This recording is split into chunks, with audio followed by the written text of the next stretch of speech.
discarded here.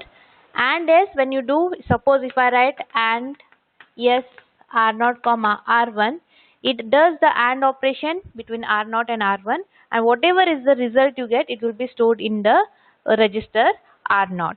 So here the result will be stored, but when we do for TST, it will discard the result and only it performs the AND operation. So when we are doing this TST instruction, so TST instruction we can use whenever we want to check whether a number is odd or no. So when we want to check a number is odd or no, we can AND it with 1. So the 0 flag which will be set to 1 indicates that the number is odd. So in this case we will be checking for the 0 flag for the TST instruction. Similarly, we have the next instruction which is TEQ. So what do you mean by TEQ here is, it is nothing but test if equal. So TEQ stands for test if equal. So the syntax here is TEQ R0 comma R0 R1. So what exactly this instruction is doing here is, this instruction performs the XOR operation. So when I say TEQ R0 comma R1, this is doing R0 XOR with R1. So this instruction is same as we have XOR instruction where you are performing the XOR part. The only difference in the XOR instruction and the TEQ instruction is that here again the result whatever you get of the XOR of R0 and R1 will be discarded. So in this case we will be having this. So which are the flags which will be affected when you are using this test if equal instruction? We have the negative flag, the 0 flag, as well as we can see that C flag will be affected. So these are the 3 flags which will be affected when you are using the test if equal instruction. So we can say that if the result of an XOR is 0, that means the condition is equal. So test if equal is nothing but you check for the 0 flag.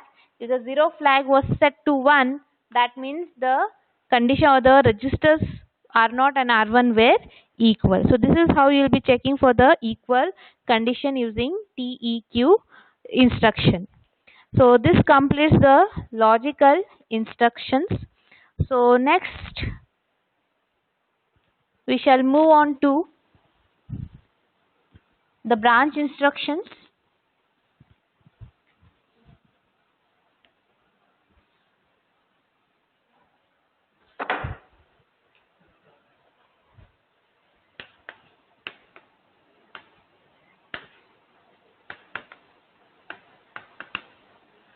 So we'll come to the branch instructions. So in the branch instruction you can have unconditional branching as well as conditional branching. So for unconditional branching we have the instruction called B. B stands for branch. Suppose if I write the syntax here is branch and I'll just give the label here. So what exactly it does is, when I say branch, it goes to the label. So label is nothing but to which instruction or which line of the program you have given the label, it will be jumping or branching to that label. So directly without executing the next instruction, suppose if I have given a label here and have written some instruction, it will jump to this instruction and starts executing from here. So this is an unconditional jump instruction, branch instruction. Without any condition, it will be jumping to the label which you have mentioned. So this is regarding the unconditional branch. So coming to the branch instruction which with conditions, as already we have seen so many conditional codes. So all the conditional codes we can consider it for the branch instruction. So let me start with branch AL. This stands for branch always.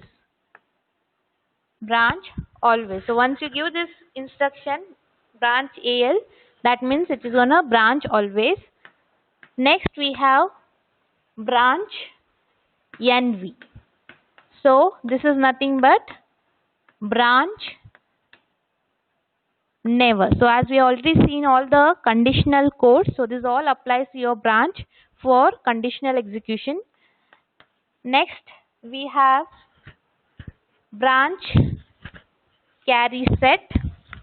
So this is nothing but branch CS, which is nothing but branch if carry is set. Then we have branch CC, which is nothing but branch if carry is clear, that is the C flag is 0 and the C flag is 1. Next we have branch VS, BVS, which is nothing but it is branch if overflow set. Branch if overflow is set. Then next is branch VC, which is nothing but branch if overflow is clear. So in this case you are going to look into the overflow flag. So this is regarding the branch VC. Next we have branch MI. This is nothing but branch if minus or negative. So if there was a result, previous instruction giving you the result as negative, so if that condition is true, then only it will branch to the label or the address which you are mentioned. So in this case we will be checking for the negative flag. We will be checking for the negative flag. Next we have branch BPL, which is nothing but branch if plus, or we say it as a positive. So when we say branch plus, you will be checking it for the negative flag. Again we will be checking for the negative flag. So in this case the negative flag, if it is 0, that means the result is positive. If negative flag was set to 1, that means this result was negative. Coming to the next, we have branch EQ. So branch EQ is nothing but branch if equal. So if the previous instruction you have the condition satisfied as equal, that is nothing but 0 flag was set to 1, then it will branch to a particular label which is been mentioned. Next we have branch NQ. This is nothing but branch if not equal. Branch if not equal. So in this case again you will be having the 0 flag. If the 0 flag is 0, that means it is not equal. Next we have branch, that is BHI, which is nothing but branch if higher. Branch if higher. Now this is for the unsigned numbers. This is used for the unsigned number. So branch if higher is nothing but if the result, previous unsigned result was greater or higher, then it will branch. So which are the flags which you will be checking here is, you will be checking for the carry flag if it is set to 1 and Z is 0. So these are the two flags you will be looking into when you give branch if higher. Similarly we have next as branch H, that is BHS, which is nothing but branch if higher and same. Branch if higher and same. Again this is for the unsigned numbers. So in this case the flags which will be affected is nothing but the carry flag. If the carry flag is set to 1, then it will be showing you the higher. Next we have branch, that is BLO, which is nothing but branch if lower. So again this is for the unsigned numbers. So in this case the carry flag will be set to 0. Next we have branch LS. Branch LS is nothing but branch if lower and same.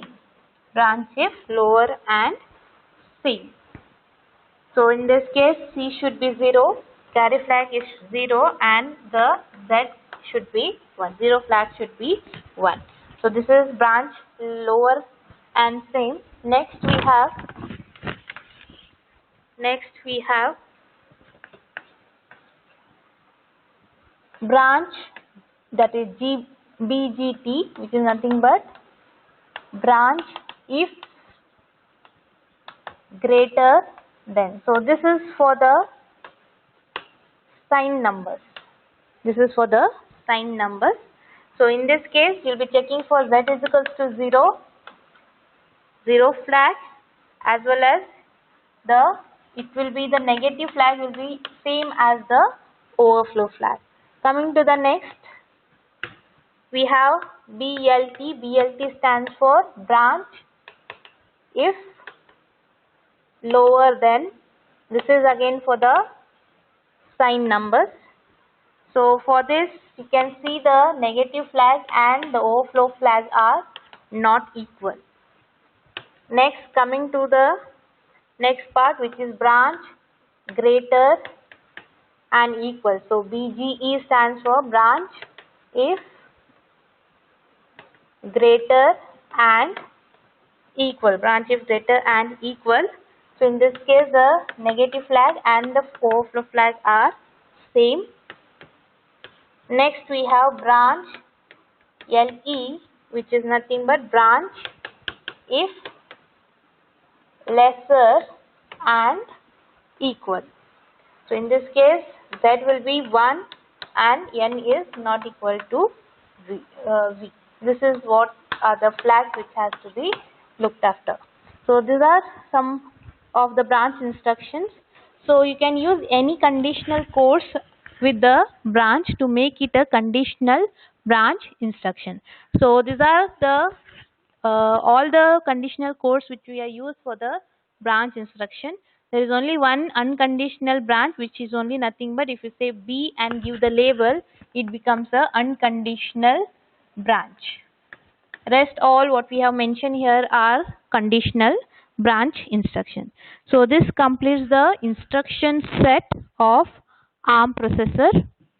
So already the PDF of ARM instruction set is given to all of you. So you can just go through the document, PDF document. So in that we have mentioned the syntax and the usage of each and every instructions. So this completes the ARM instruction set. Now let us go ahead. So once we know all the instructions of ARM processor, also we have completed the ARM assembler directives. So let us start with the assembly language program. Assembly language programming. So how to write an assembly language program? So let us start with the program, a simple program.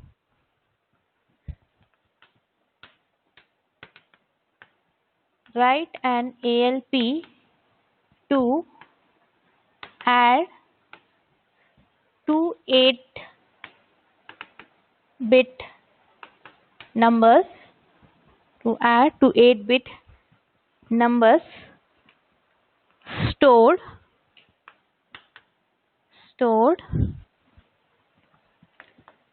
in variables, A and B, variables A and B, and result in variable C. Result in variable C. So this is a program where we want to add two 8-bit numbers which are stored in the variable A and B, and the result of the addition should be stored in the variable called C.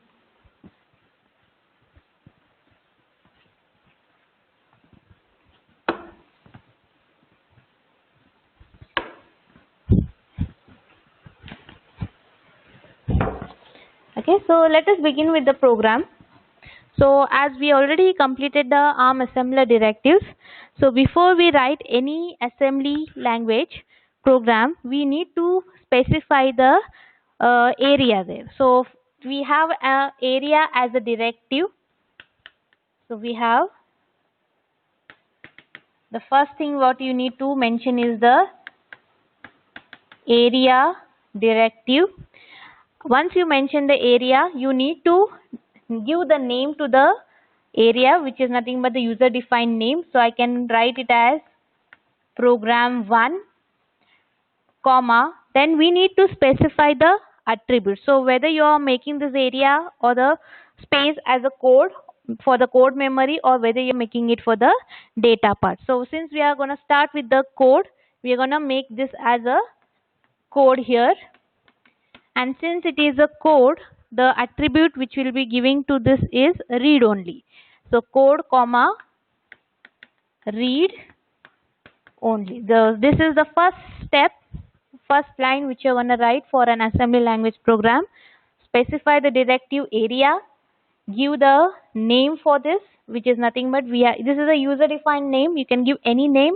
So we are given it as program1, comma, then we need to specify in which memory you want to store this. So you are going to have it as a code memory, and since it is a code memory, you are going to give the attribute as read only. So this is the first statement which you are going to write. Once we are done with the area, defining of the area, next we are going to write the directive as entry. So you need to specify the entry of the program. So entry is a directive which gives the assembler that it is the starting point of the program. So once we have mentioned the entry part, next we will start with the actual code. Now what we need to do here is, it has two numbers, 8-bit numbers, which are stored in variables A, B, and the result has to be stored in variable C. So when I say define any variable, so as we have seen in the C program, when I say int A comma B, and then you can say long int comma C. So what is happening here is, when you define any variable, the variable will be getting its memory address. So A has its own memory address where the data will be stored. You are allocating the memory address to B where the data will be stored. So same as we do in C, we will be first defining the variables in the assembly program. So how exactly we do here is, so there is a memory here. So in the memory, I'll be allocating the variable. Suppose A variable has point to this, B as this, and then C as this. So there are two areas here. One is the code part and the data part. So you need to define A, B, and C in the data memory. So since it is a data, we need to mention it is a data memory. So let me write the code later. Once we have written this,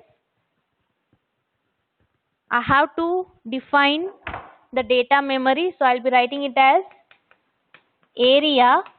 So this is area as a directive. Program1 data. See that the name for the code memory and the data memory part should be different. So I have given for the code as PRG1, and here I am mentioning it as PRG1 data, comma. Now which memory we want to work with? It is nothing but data, so you need to write it as a data here, comma. Since it is a data are variables, so anytime we want to run the program and we want to execute, we can always keep on changing the data. So let us make this, give the attribute here as read write. So the attribute here for the data will be read write. So this is regarding the data memory for the area which we are defined.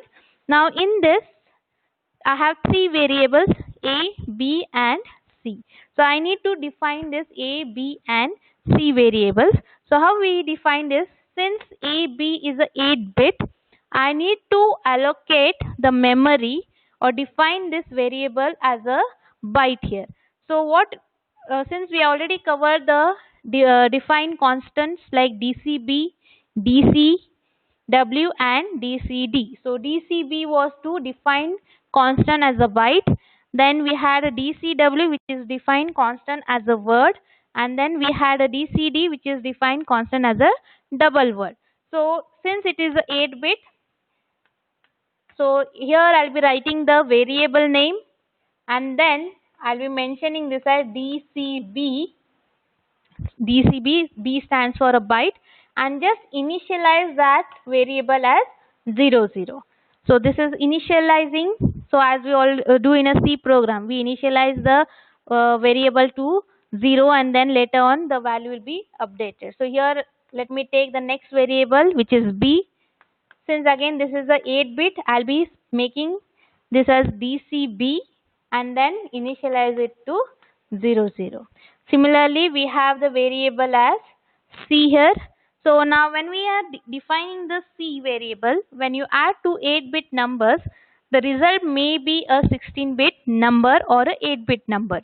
So we don't know what numbers we have taken. So to be on a safer side, we define this C variable as a 16-bit. So to do as a 16-bit, we do it as DCW, define constant as a word, and just initialize this to 00. So this is regarding the data memory part, how you define the variables.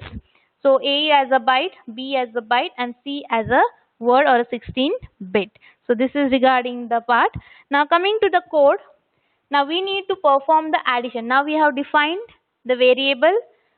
So as I already told you, when you define a variable, A has been assigned a memory address, B has been assigned a memory address, C has a memory address. So in that memory, we have the data stored.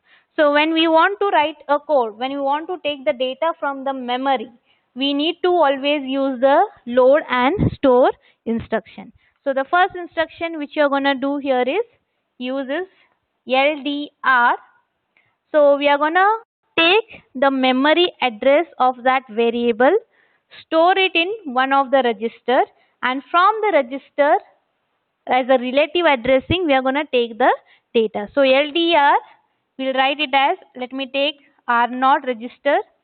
So LDR R0 comma equals A. So it is nothing but when I give an equals and then write the variable name, that means the memory address of this A will be loaded in the register R0. So now R0 is having the memory address of the variable A. Now I got the memory address. Now from that memory address, I have to go to that memory and get the data. So let me get the data from that memory. So I'll be writing it as LD. So let me take the second variable also now itself. So I'll write LDR, the memory address of the second. So I'll take R1 comma equals B. So now what is happening here? The memory address of the variable B will be loaded in the register R1. So once I know the memory address, I have stored in R0 and R1. Now I should point to this memory address and get the data. So the next instruction which we are going to write is LDR B. So I'll take register as R2 where I want to take the data. Now I'll be taking the variable A data. So R0 is having the address of that. So I'll be taking here as in a square bracket R0. So what is happening here? R0 is having the address of A. So when I mention it in a square bracket, this becomes the memory address. From this memory address, I'll be taking the data. I'll be pointing it to that memory address and getting the data. And that data will be loaded in R2 register. So this is how we take the data. So now R2 has the first variable data. Next, let me take, now since why we are use LDR B here is, B stands for a byte, because we have said that it is having a two 8-bit numbers. So we are only taking a byte or the 8-bit data from that memory. So this is how we take the 8-bit data by giving LDR B. So next, let me take the data of variable B. So I'll write it as LDR B. I'll take R3 as a register here, R3 comma. Now where we have the memory address of variable B, it is in R1. So I'll be writing it like this. So what is happening now? R1 is pointing to the memory address of variable B.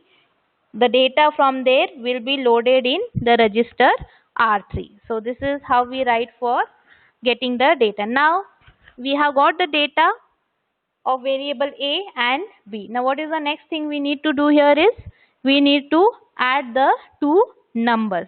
So we need to write the instruction as add. So I'll be using it as add S, so that the status flags get affected. So add S, I'll take a register as R4. So I'll be writing R4 comma, now I should add R2 and R3. So R4 comma R2 comma R3. So this instruction performs the addition of R2 and R3. So now we have got the result of the addition, and the result is now stored in R4 register. Now where we need to store the result? As per our problem definition, the result has to be stored in the variable C. So now the result is available in R4. The same result I should store it in the variable C. So before I do that, I should first know what is the memory address of C. So let me get the memory address of C here. So I'll just continue. I'll just rub this. I'll just rewrite this again down.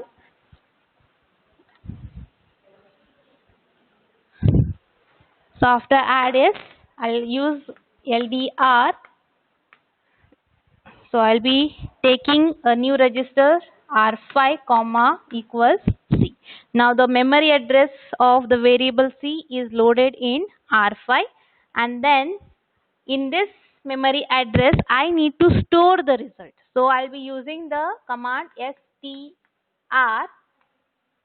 Now where is our result? It is in the R4 comma, it will be in R5. So now here R4 is a source and R5 is a destination, as we have already explained when we were learning the load store instruction. So from R4, whatever is the result will be stored in the memory address. So R5 is having the memory address of C, so in that it will be loaded.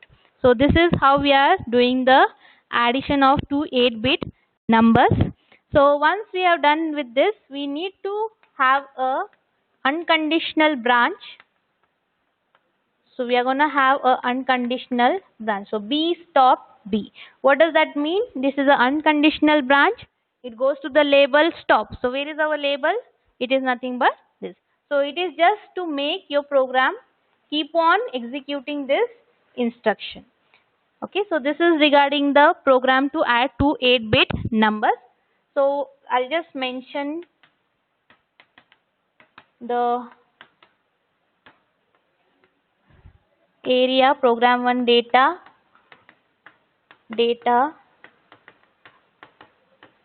write, and here I'll be just writing the same thing which I have rubbed.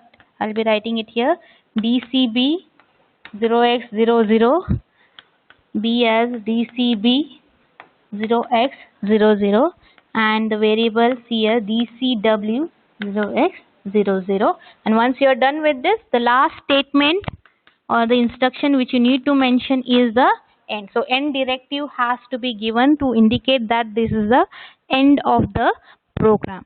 So this is the program, simple program, where you will be adding two 8-bit numbers, and these two numbers are stored in the variable A and B, and the result will be stored in the variable C. So simple program of two 8-bit numbers. Similarly, you can also have a program where you can have the addition of two 16-bit numbers. So what change do you find when you're adding two 16-bit numbers here? So as I already told you, when we saw for the 8-bit numbers, we had defined the data memory, that is variable A as DCB because it was the 8-bit, and B as 8-bit because it was DCB because it was 8-bit. Now when I say to add two 16-bit numbers, so if a question is asked for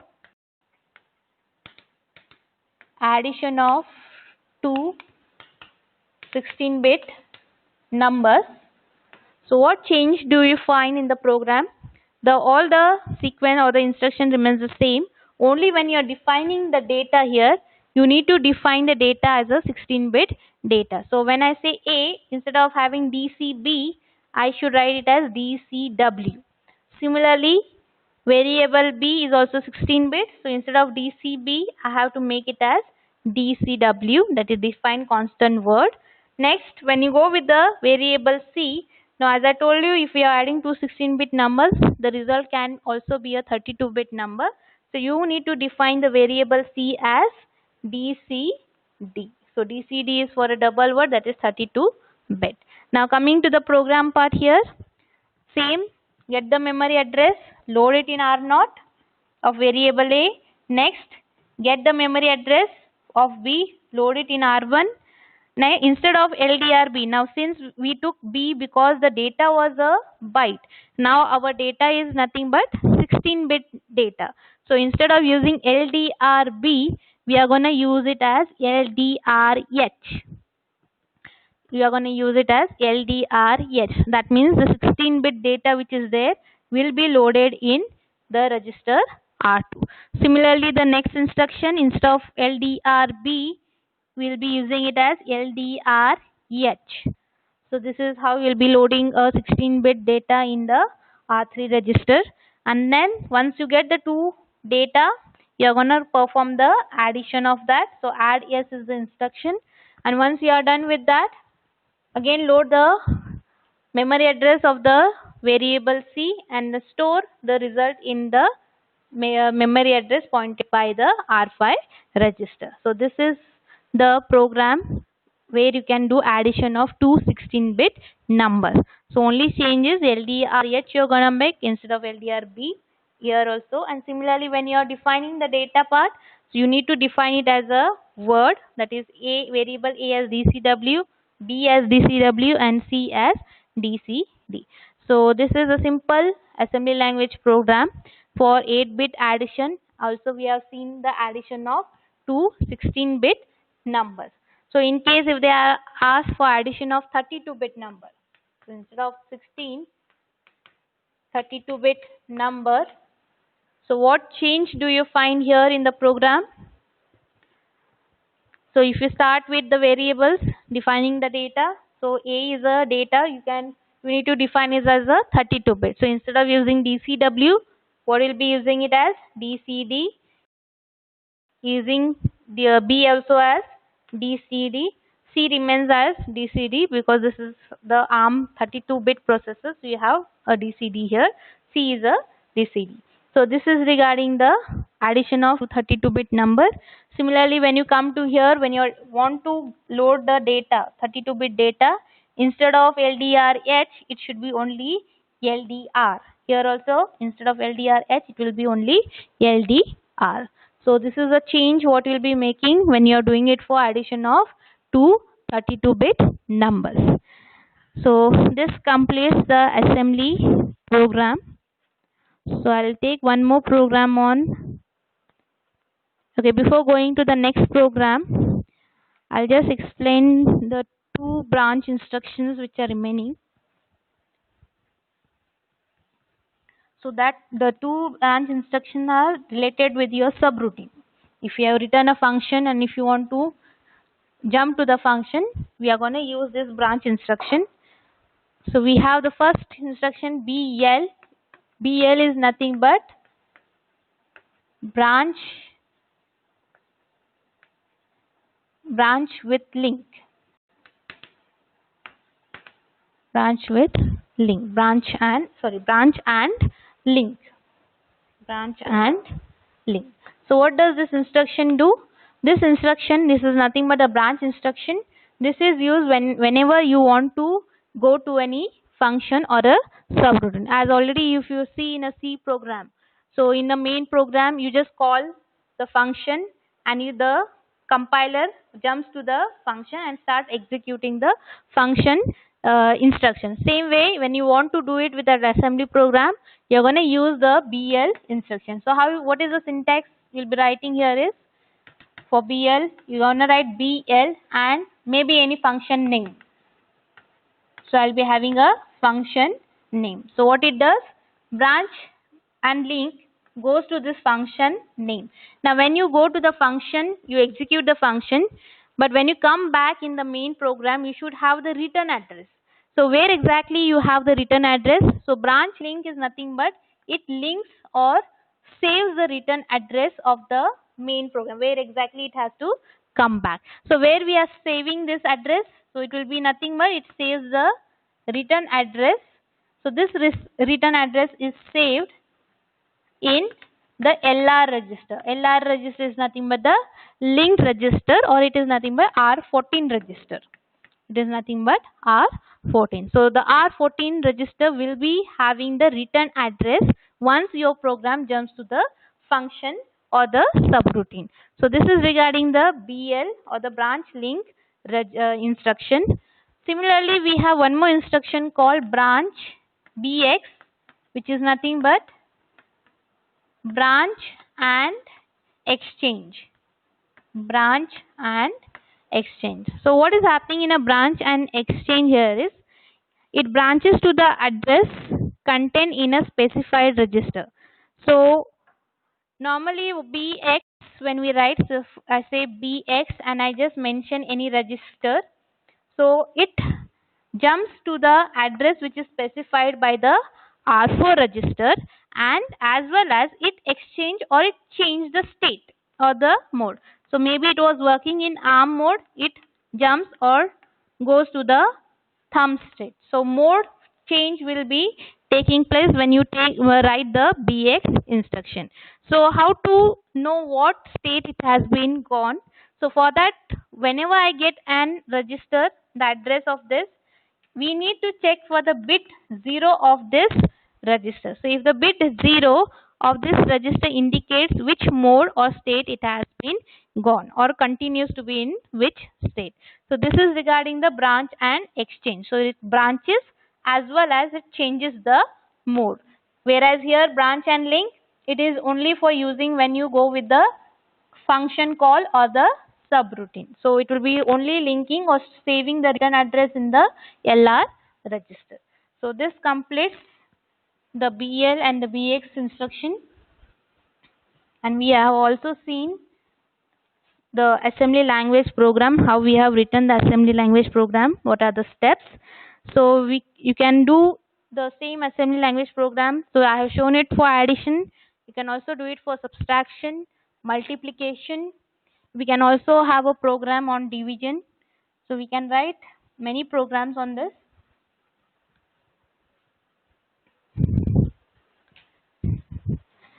So I'll just take a simple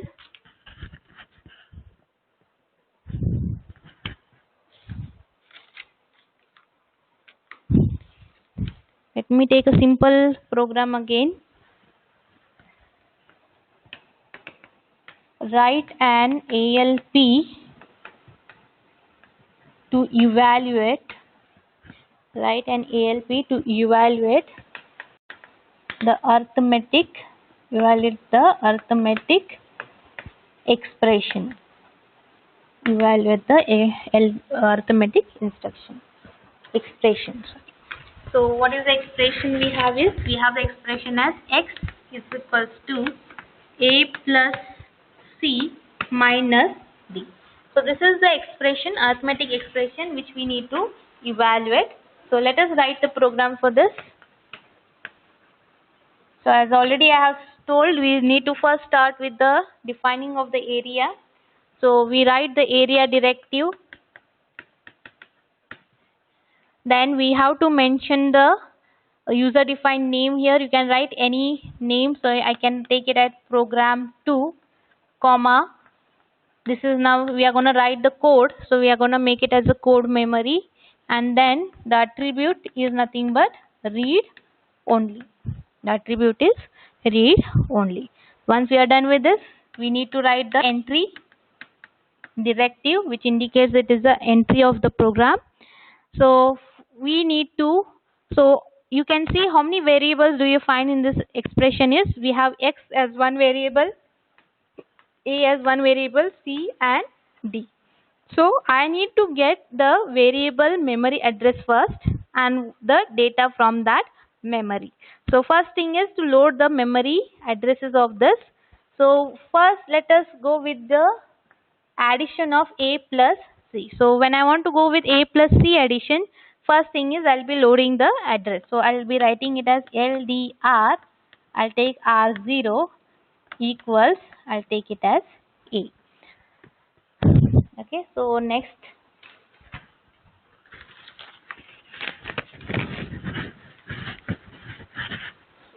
I'll be taking the data from this, so LDR.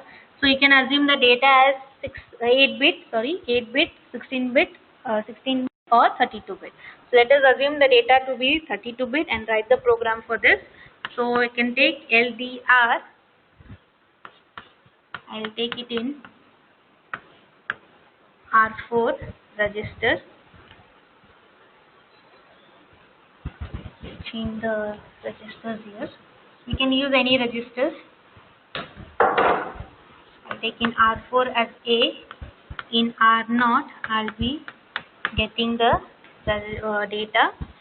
Similarly, next, we can also reuse the register. It's not mandatory that you don't know, you need to always use different registers. Once the purpose of this registers is done, you can always reuse that register. So now you can see in R4 the purpose has been over. So we can reuse this R4 to store the address of the variable C. Next we have LDR. Now I have got I should get the data from the variable C. Let me take R1 here. So I'll be taking it from this memory address. So I have got the two data now of A and C, which is nothing but in R0 and R1. So once I have got, what I need to perform with the two variables is nothing but do the addition. So I'll be adding this. R3 is my destination register. So I'll be adding R0 comma R1. Save the result in R3 register. So once I got the result, what we are going, so now R3 has the result of this. So I need to do a subtraction of R3 minus D. So I need to first get the data from the variable D. So what, let us take, first load the address of that variable. LDR R4 equals D. I got the memory address. Then LDR, I'll take R2 register. In R2 I'll be saving the, loading the data. Once I need to subtract R3 minus R2 because R2 has the data of the variable D. So I should subtract. So I'll be using SUB subtract. I can store the result again back in R3. I can reuse R3. So I'll be doing it as R3 comma R2. So R3 minus R2 will, the result of this will be stored in R3 register. So this is regarding this. Next, now I have evaluated this expression, that is A plus C minus D. So now this I have to store in the variable X. So when I want to store the result in the variable X, first I need to get the memory address of that variable. So let me take LDR R4 comma equals X. And then what I need to do, where is our result now? Final result. The final result in the R3 register. So the result of R3 has to be stored in the memory address, which is nothing but, which is there in the R4. So how do you write it here? We write as STR. This is R3 comma, we're gonna store the result in the memory address which is narrated in the R4 register. So this is how you will be storing the result. And once you are done with this, then the instruction which you need to give here is B stop B. B stop B. This is what we have done. Now you can, this is regarding the code part. Now let us go with the data memory. You need to define the data. So here I'll be writing it as area. So I have used PRG2 for the code part. I'll be using it as PRG2 data, and then mention data memory, and then mention the attribute as read write. Mention the attribute as read write. Okay, so this is regarding the part. Here what I need to define here is I have to define A. So since I have taken assume all the data to be 32-bit, so A I'll be taking a DCD, initialize it to 00. Similarly, C variable is also 32-bit, initialize it to 00. Then we have D variable which is also 32-bit, so it is DCD 00. And then we have the X where we want to store the result. So again this is also DCD 0x00. So this is how we evaluate an arithmetic expression. So this expression can be any expression. You can also have some multiplication. You can also have some logical expressions also. Based on that you will be performing, you will be writing the program. So I hope the assembly language programming is clear. So follow the steps. Start with the area, then give the entry, then keep on loading the memory address of the variable, get the data from that memory address, then perform whatever operation is mentioned, whether addition, subtraction, and then whatever result you are getting it, you need to store back into the variable which has been mentioned. So this is how we write an assembly language program. So in the next class we'll be doing few more programs on assembly language. So we can show the program on the Keil software. Okay, so this is just to make you understand on the board. So we'll show some 2 programs on the Keil software in the next class.